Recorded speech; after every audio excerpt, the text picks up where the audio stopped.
So no disclosure for my talk, and the learning objectives from my discussion. I'll emphasize the mimickers of constriction because of the previous presentation already mentioned the diagnostic criteria of constriction. So hopefully you would be able to identify constriction using very simple 4 parameters of echocardiography. That's a septal motion change, inflow velocity showing high filling pressures, annulus medial E prime velocity of 8 centimeter or greater, and hepatic vein diastolic flow reversal. And then hopefully I can identify mimickers of constriction, such as restriction, severe tricuspid regurg, and some other diseases resulting in interventricular dependence. So this was mentioned earlier. We published this paper a couple of years ago with Dr. Welch's work when he was a fellow.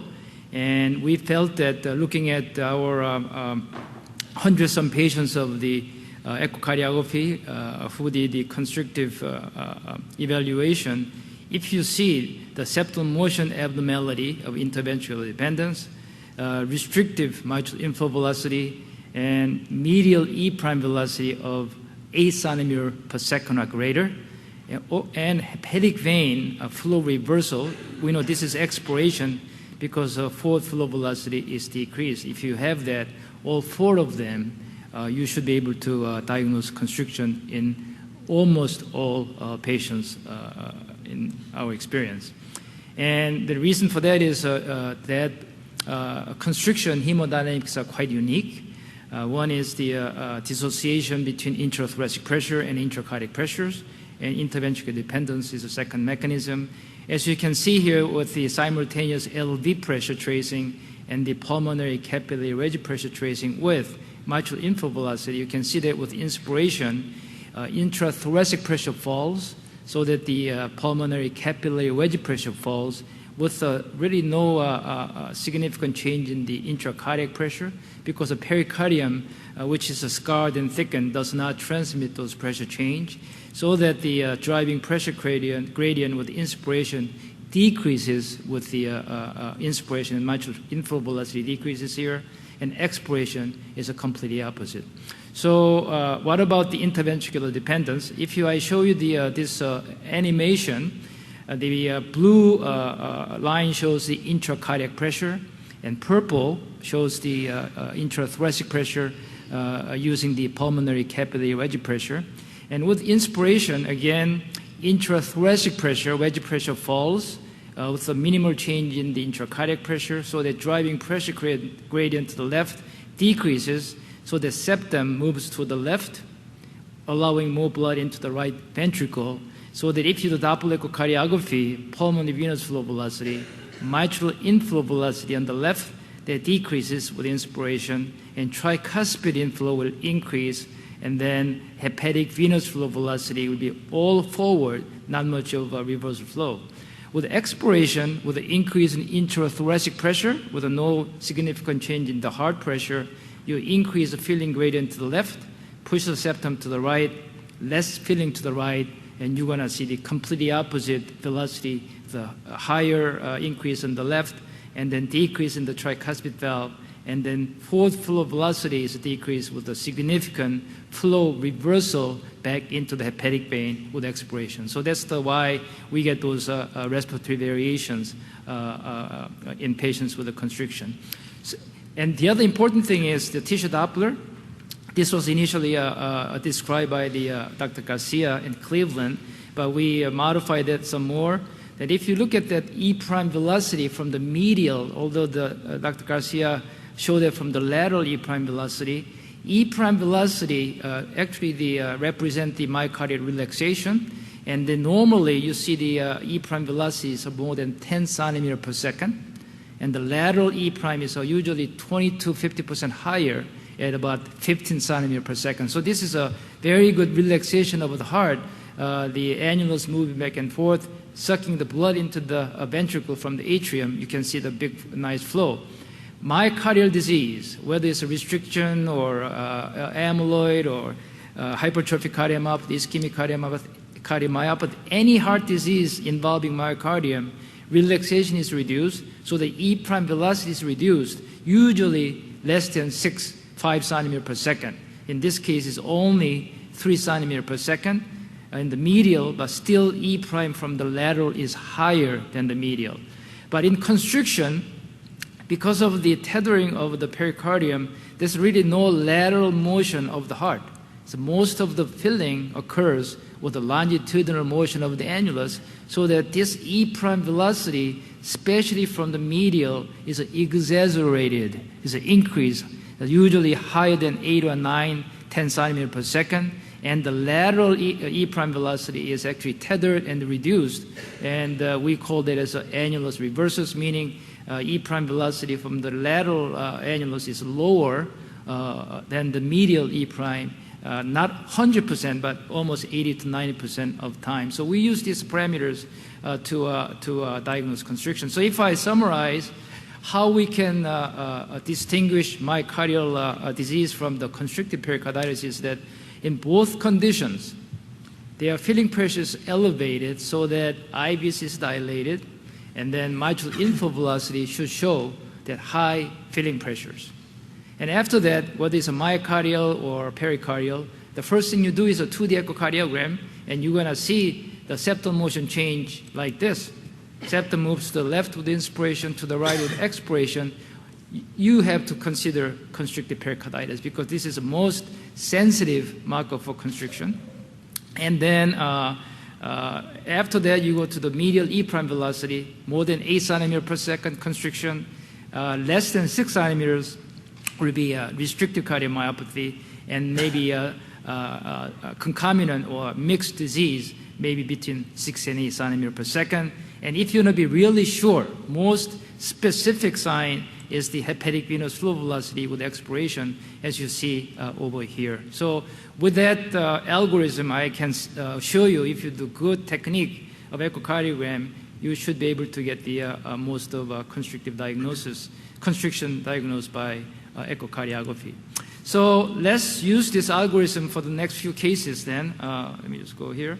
So this is we have also a pericardial clinic, and this 71-year-old person comes to us for pericardiectomy. And then I'm seeing this person, he had a cavity done 2 years ago, which is the most common cause of constriction in our centers anyway. An examination very consistent with the constriction, cardiac catheterization they had at home showing the equalization of end-diastolic pressure, textbook criteria for constrictive pericarditis. They even got the CT showing that calcified pericardium. So what else do you need to go ahead with the pericardiectomy?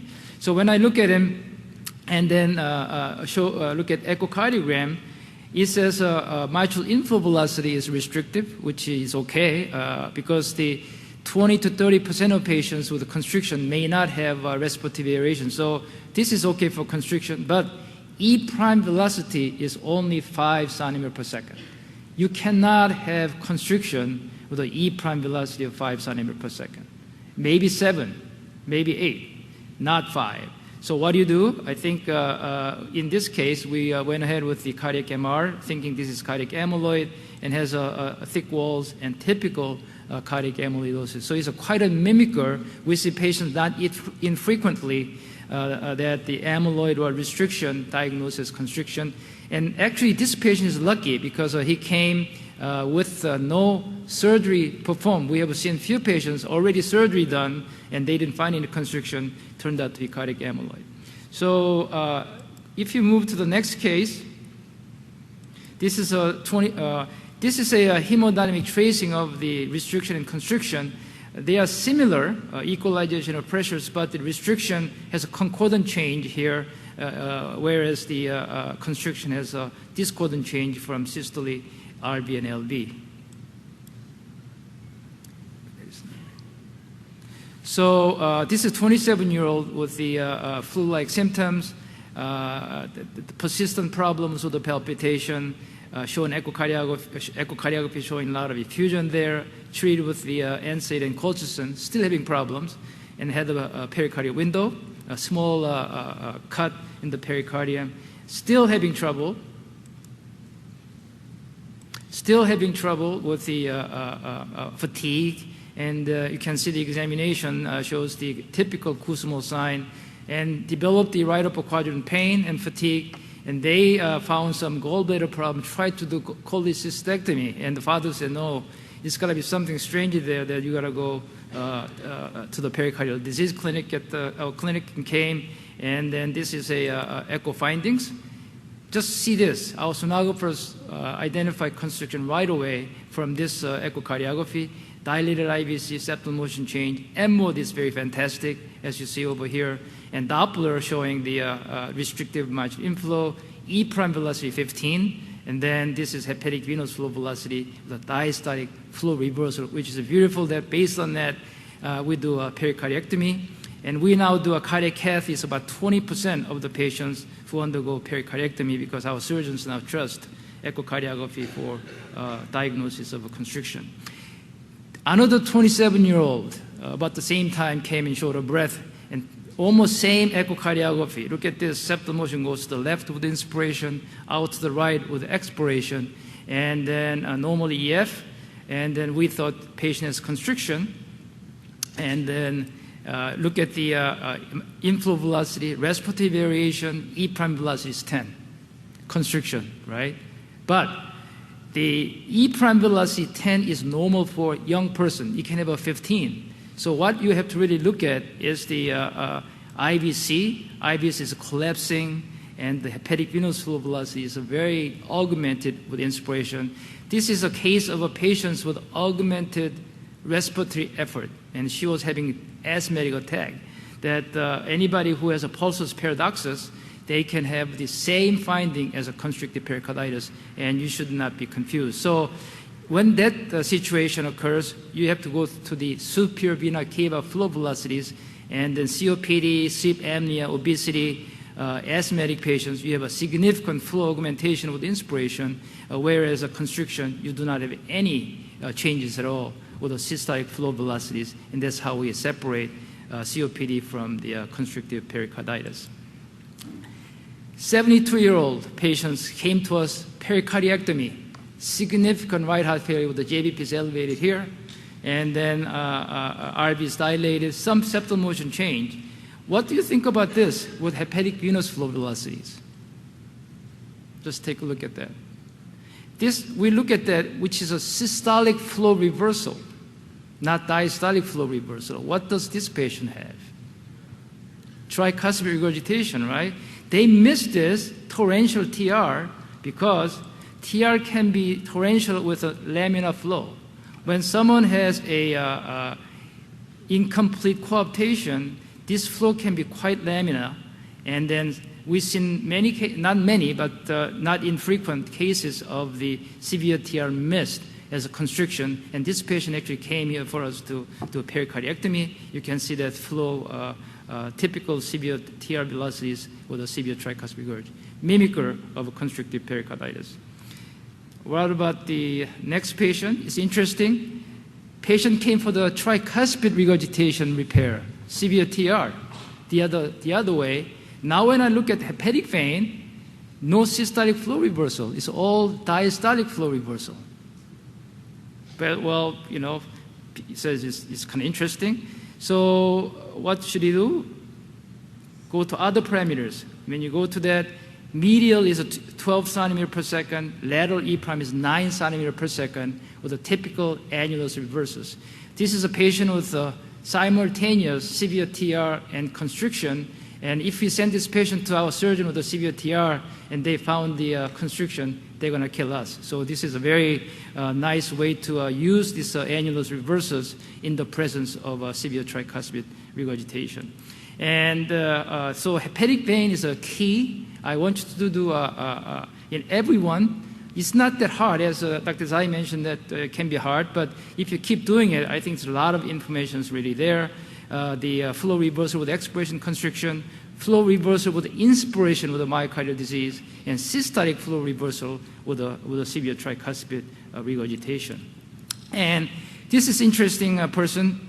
The junior staff from medical center, major medical center, sent me an email a few months ago, says, I have a 52-year-old, I just took over the service at heart transplant and waiting for the transplantation for the last 2 months.